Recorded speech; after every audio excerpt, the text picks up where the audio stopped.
I had a problem with bad sound quality, so honestly, I've been looking up tutorials. None of them are that good because they all tell you to hit the Windows button, then R, then right click, and then go through all this stuff. It's easier than that. Honestly, it is.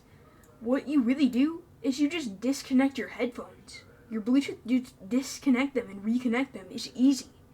Like seriously, everybody who's doing that, they overcomplicate it. Well, I hope this helped you. Goodbye.